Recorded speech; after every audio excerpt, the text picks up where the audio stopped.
Hii ni Uhondo TV, jukumu letu ni moja tu, kujuza kila kitu ambacho kinaendelea kutokea sehemu mbalimbali. Baraza la Secretariat ya maadili ya viongozi wa umma imesikiliza malalamiko ya tuhuma mbalimbali zilizokuwa zinamkabili mkuu wa wilaya ya Mbogwe mkoani Geita, Mheshimiwa Sakina Jumanne Mohamed, zilizowasilishwa na kamishna wa maadili kwa tuhuma za kumshinikiza shahidi aongee uongo atakapokuwa anahojiwa na maafisa hao, tuhuma ambayo mkuu wa wilaya huyo ameikana. Shahidi upande wa serikali Innocent Shetui, ambaye ni afisa uchunguzi kutoka mkoani Mwanza, amesema kuwa mnamo tarehe 14 hadi 20 Januari 2025 alikuwa akitekeleza jukumu la kuchunguza malalamiko ya ukiukwaji wa maadili dhidi ya viongozi wawili wa wilaya ya Mbogwe mkoani Geita. Alibaini ukiukwaji wa maadili ya utumishi dhidi ya viongozi hao.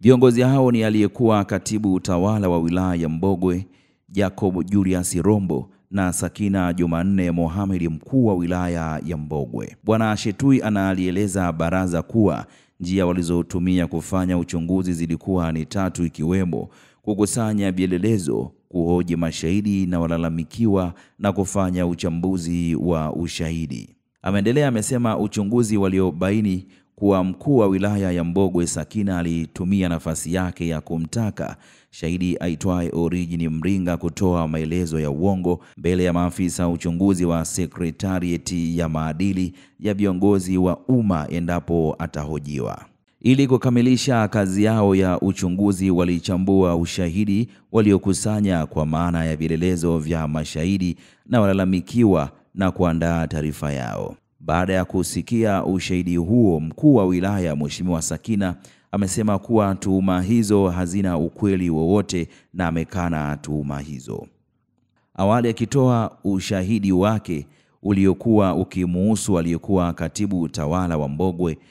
Innocent Shetui amesema kuwa alifanya uchunguzi unaomuhusu katibu utawala aitwaye Jacob Julius Rombo baada ya kufuatilia clip ya sauti iliyosambaa katika mitandao ya kijamii iliyokuwa na sauti ya watu wawili, ambapo sauti ya mwanaume inasemekana kuwa ni ya kiongozi ambaye ni katibu utawala na sauti ya kike ilisemekana kuwa ni ya mhudumu wa kituo cha mafuta. Na katika clip hiyo kiongozi alikuwa akimweleza na kumtaka mhudumu huyo kumpatia pesa taslimu badala ya mafuta kama kawaida, kwamba anahitaji fedha hizo kwa ajili ya matumizi mengine. Kwa upande wake, shahidi Helen Majondo, meneja wa sheri ya Mizingo Oil iliyopo Mbogwe, ambaye sauti yake ilisikika katika clip iliyochezwa mbele ya baraza hilo, amesema kuwa mnamo tarehe 19 mwezi wa 11 mwaka 2023 alimhudumia Jacob Rombo, ambaye alikuwa katibu utawala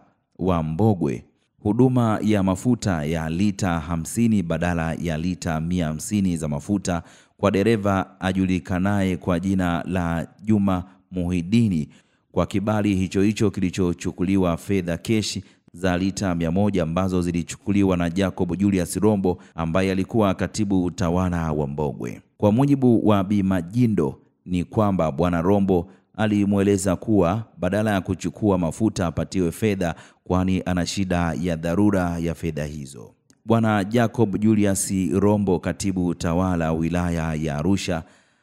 akiwa mbele ya baraza la maadili kwa tuhuma za kushinikiza kupokea fedha kiasi cha shilingi 200,035 kutoka kwa mtoa huduma wa kituo cha mafuta wakati akitekeleza majukumu yake akiwa katibu utawala wa wilaya ya Mbogwe, amekiri baada ya kusikia sauti iliyosikika kuwa ni ya kwake na kukana tuhuma hizo kwa kusema kuwa haikuwa na lengo baya, hivyo amekataa tuhuma hizo.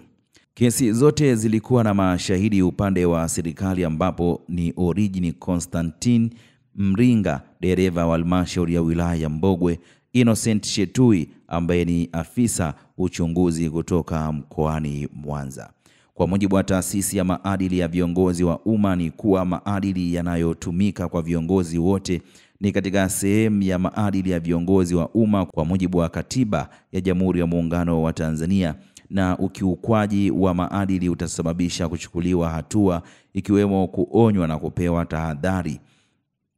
kushushwa cheo, kufukuzwa kazi, kumshauri kiongozi kujiuzuru wadhifa unaohusu ukiukwaji huo na sheria nyinginezo.